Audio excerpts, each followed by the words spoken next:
bonjour à toutes et à tous. Bienvenue sur KTV, Kwezi FM, le 106.9 pour ce temps de parole, toujours en direct à la radio et à la télévision. Henri Nourri, le patron du SNES, il est avec nous sur ce plateau. Henri, bonjour.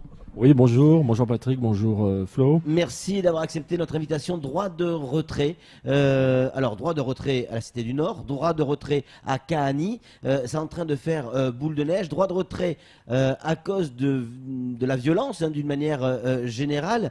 Ça fait 3 jours déjà. Oui, ça dure depuis 3 jours, effectivement, puisqu'il y a eu une agression sur un terrain de sport au lycée du Nord, un élève qui a été agressé par d'autres élèves à l'intérieur du lycée, hein, il faut préciser. Hein, oui. Donc ce sont des choses qui se passent dans l'établissement, avec un jet d'une pierre, enfin pas un caillou, hein, une pierre, qui a été jetée au niveau du thorax, heureusement pour lui, parce que ça l'a quand même envoyé à l'hôpital.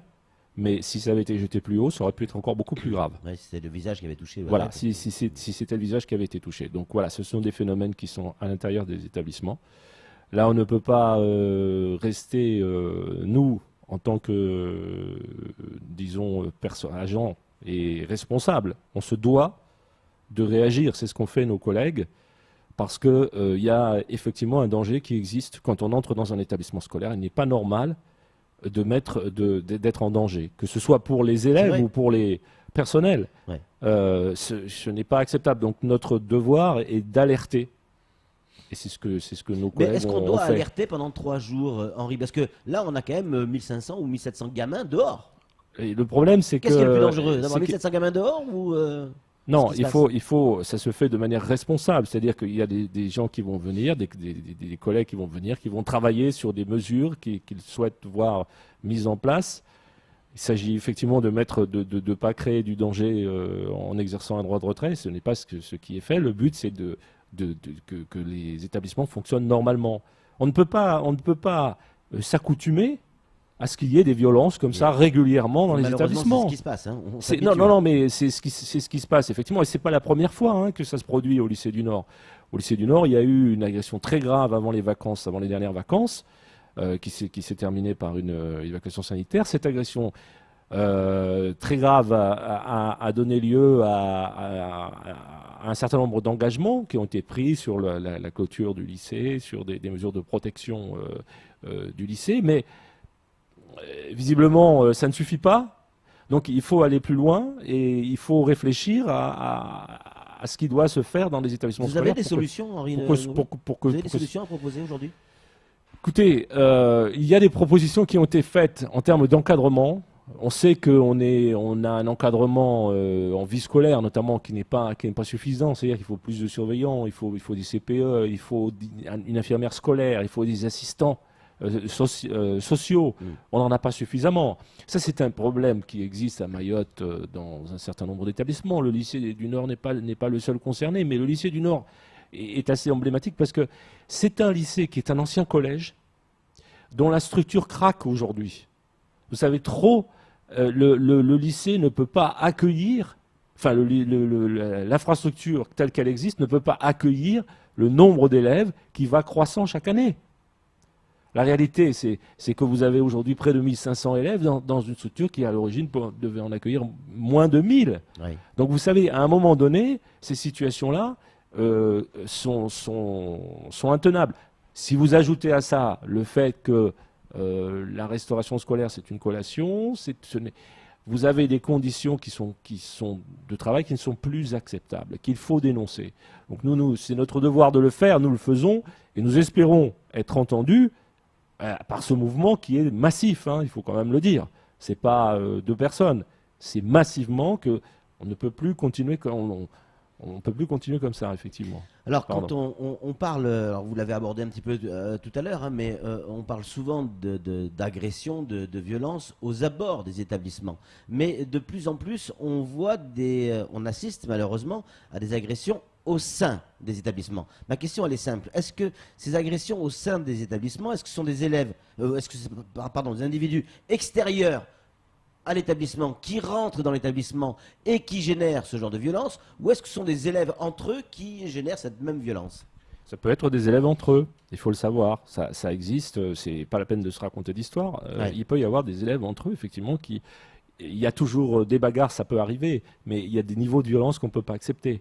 Et on ne peut pas accepter même qu'il y ait des bagarres dans un établissement. Bon, donc ça a ça a toujours Henri. été. C'est vrai que oui, les oui. bagarres dans les écoles, Oui, mais aux non, mais abords, à notre époque, on l'a connu oui, aussi. oui, on l'a connu, on l'a connu. Qu'est-ce qu'il y a On l'a de connu. plus aujourd'hui? Eh ben, c'est l'utilisation de projectiles, d'armes, voire Ouais. d'armes, ce qu'on voit aussi maintenant, qui peut se produire, qui Ouais, s'est produit l'année dernière à Msangamouji, qui peut se produire à n'importe quel moment. Ce qui s'est passé au lycée du Nord, ça s'est passé aux abords de l'établissement, mais c'est Ouais, lié ouais. aussi à la vie de l'établissement, qu'on peut pas non plus considérer et fermer les yeux par rapport à ça. Donc, effectivement, il faut sécuriser les établissements, mais il y a aussi un certain nombre de problèmes sociaux qui existent et par rapport auxquels l'éducation nationale n'a pas les moyens de répondre. Vous avez des élèves qui sont en situation d'échec scolaire, vous avez des problèmes aussi de médecine scolaire, de santé scolaire qui ne sont pas non plus gérés, puisque vous avez un médecin scolaire pour 30 000 élèves à Mayotte. Vous voyez, ce sont des chiffres qui sont ahurissants par rapport à la moyenne nationale. Je crois que c'est en Seine-Saint-Denis, c'est pas un exemple non plus, c'est 1 pour 12 000. Ouais. Vous voyez, on en est à ce niveau-là. Donc il y a un certain nombre de problèmes sociaux qui s'importent dans les établissements.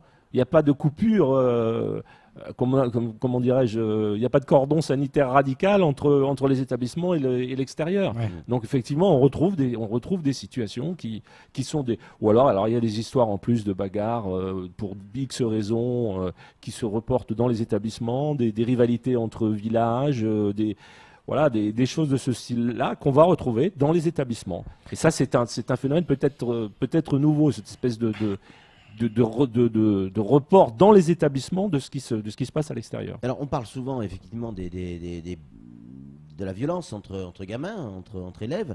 On parle assez peu de la violence sur le corps enseignant, sur les professeurs. Ça existe aussi à Mayotte?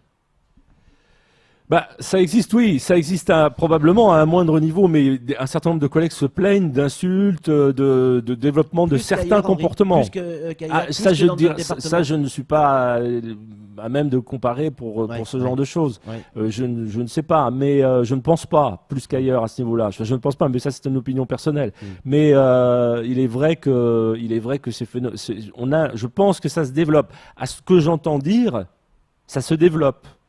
Ça se développe. Les choses changent, la vie change, les élèves changent à Mayotte, et effectivement, on a une nouvelle génération d'élèves qui peut-être à ce niveau-là est plus vindicative, on va dire, par rapport aux enseignants que la précédente. Flo, une réaction? Ouais, non, effectivement, on a vu des profs de sport, notamment malmenés, des EMS malmenés. Est-ce que le premier pas, au-delà du problème sociétal, si on enlevait cette surpopulation, souvent dans les médias on parle de surpopulation carcérale, n'importe quel directeur de prison va vous dire qu'il a beaucoup plus de problèmes dans des conditions de surpopulation. Est-ce que cette surpopulation n'est pas un terreau favorable à cette violence, la surpopulation dans les établissements? Oui, oui, mais le souci, bien sûr, non, mais ça, le souci, c'est les problèmes de construction. C'est-à-dire qu'on a évoqué, j'étais la semaine dernière au ministère de l'Outre-mer avec le chef de cabinet plus particulièrement chargé de l'éducation, et on a évoqué ce problème des constructions, du fait qu'il y a des constructions, mais qu'elles ne sont pas au niveau des besoins. Ça, c'est un fait incontournable. Alors, on aura beau nous dire ce qu'on veut, on nous dit oui, mais parce qu'on scolarise toute la région, etc. Parce qu'on nous répond comme ça aussi. Mais attendez, nous, le problème, c'est qu'on a un problème ici et maintenant. C'est pas avec des réponses de ce style qu'on va résoudre le problème. Le problème, c'est que les élèves sont là. Il y a un droit à l'éducation, c'est constitutionnel. On doit accueillir des gamins dès lors qu'ils sont là. Donc, comment on fait dans les structures telles qu'elles existent? C'est le problème, il est aussi simple que ça. Donc si vous ne construisez pas au niveau requis, vous allez nécessairement avoir ce genre de situation. Parce que ça veut dire que ça va Mayotte, continuer, tout les Mayotte effectifs. va se couvrir d'écoles. Non mais attendez, comment vous faites? Mais non mais comment vous faites? Oui, c'est la question qu'on pose. Ben oui, mais moi je vous renvoie à la question. Nous, on a des élèves, ils sont là, on fait quoi? Oui, vous ne bossez pas à la PAF. Non, on n'est pas la PAF, on n'est pas la gendarmerie maritime, on n'est pas la PAF. On va pas, c'est pas nous qui allons faire ce genre de choses. Nous, on est des éducateurs. on est des enseignants, on est des enseignants avant tout, on n'est pas des éducateurs, c'est autre chose les éducateurs, excusez-moi, c'est pas la même chose. Hein. Oui, on avait Je pourrais me faire... Quoique des fois.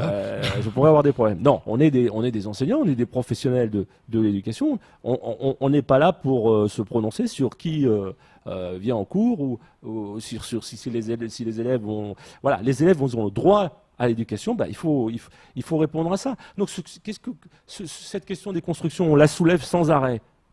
Alors il y a deux questions, il y a la question des constructions et il y a la question des moyens humains. Oui. On a un problème sur les moyens humains, vous le savez, il y a une question d'attractivité qui pèse de plus en plus lourd. Alors, cette question d'attractivité, elle se pose à un double niveau, si vous voulez. Vous avez des contractuels en nombre, on l'a déjà dit et répété, 47, dans le second degré, 47,5%. Bon. Un nombre de titulaires insuffisant. On a proposé des mesures d'attractivité. On les a répétées, encore une fois, au chef de cabinet d'éducation. La hausse de l'indexation, une augmentation du nombre d'années de primes, un rétablissement d'une prime par agent et non pas par couple. Un certain nombre de mesures concrètes, rétablir le flux depuis la Guyane pour qu'il y ait des titulaires qui reviennent. Les titulaires qui reviennent, ça signifie aussi améliorer les conditions de formation des contractuels. Parce que derrière tout ça, il y a aussi la question de la formation des contractuels. Vous avez une masse de contractuels qu'il faut former. Et de néo-contractuels notamment qu'il faut former. Et donc pour les former, il faut des personnels.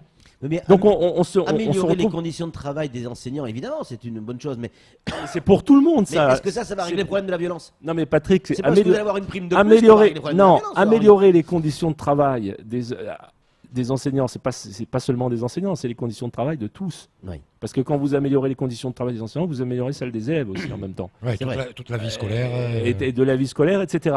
Et ce que je dis, c'est qu'on a besoin de personnel et de personnel qualifié. Madame qui m'a précédé parlait de la qualité de l'éducation. Les problèmes de la qualité de l'éducation, c'est lié à quoi? C'est lié aussi à un encadrement, c'est lié à des effectifs de classe qui baissent, c'est lié à la possibilité pour les élèves d'avoir des espaces restauration, d'avoir des élèves d'avoir un système de transport qui fonctionne, d'avoir des internats. C'est tout un ensemble de paramètres sur lesquels il faut travailler. Mais vous n'aurez pas cette possibilité si vous n'avez pas suffisamment de personnel formé sur place. Ça, c'est une question qui concerne tout le monde, qui concerne les Mahorais au sens large, les familles mahoraises, les enfants mahorais qui ont le droit, comme les autres, à recevoir une éducation de qualité avec des personnels formés dans des conditions, dans un environnement favorable à ce qu'ils puissent étudier normalement. Ouais. C'est ça. Et ça concerne tout le monde, le surgé, l'infirmière, le médecin. Mais ça concerne tout le monde. Il faut tout le monde. Il faut des infirmières, il faut des surveillants, etc. Henri, vous parliez tout à l'heure de Ravza, la personne qui était à votre place tout à l'heure. Ravza qui disait qu'elle demandait la tête de Madame le vice-recteur. Est-ce que vous aussi, au SNES, vous demandez le départ de Madame Nathalie Costantini? Nous avons le souci d'avoir un interlocuteur qui entende ce qu'on dit. Je ne vais pas éviter la question. On a déjà évoqué ce problème-là. Mais je pense que ce qui compte avant tout, c'est que tout soit remonté au niveau parisien. Toutes les difficultés qu'on connaît ici à Mayotte soient remontées au niveau parisien. Je n'en suis pas sûr, en particulier sur ce que nous demandons en termes d'attractivité. Je pense que un effort devrait être fait, devrait être conduit, alors que ce soit par Madame Costantini ou par quelqu'un d'autre, si Madame Costantini ne veut pas le faire. Mais de toute façon, ce qui me semble essentiel, c'est de faire remonter au niveau parisien et au niveau de l'éducation, mais pas seulement au niveau de l'éducation, aussi au niveau du ministère de l'Action et des Comptes Publics. Et je vous fais remarquer en passant d'ailleurs qu'il va y avoir un secrétariat d'État à la fonction publique qui va être créé, parce qu'on vient de se rendre compte au niveau national que M. Darmanin ne peut pas gérer action, compte public et fonction publique. Donc il faut que ce soit remonté et qu'au niveau de l'État, la situation de Mayotte soit appréhendée, ce qui n'est pas le cas aujourd'hui. Nous avons des interlocuteurs à l'outre-mer qui comprennent et qui prennent, je pense, le pouls de la situation. Mais au niveau de la technostructure, ce qu'on appelle Ouais. la technostructure, alors là, c'est beaucoup plus compliqué. Parce que la réponse, c'est on a beaucoup investi sur Mayotte et bon, voilà. Mais le problème, c'est que Mayotte a besoin d'investissement et davantage encore. Dernière question d'investissement. très rapidement. Ce droit de retrait va durer encore combien de temps, selon vous? Ça, je ne peux pas le savoir. Ça dépendra de ce que les personnels décideront en fonction des réponses qui auront été données. La Le droit de question, retrait, elle c'est est pour un là. danger imminent. Hein. C'est ce qu'on appelle un danger grave et imminent. Quand on a un motif raisonnable de penser qu'on est en danger grave et imminent. Et là, pendant 3 jours, 4 jours, c'est un danger grave, imminent?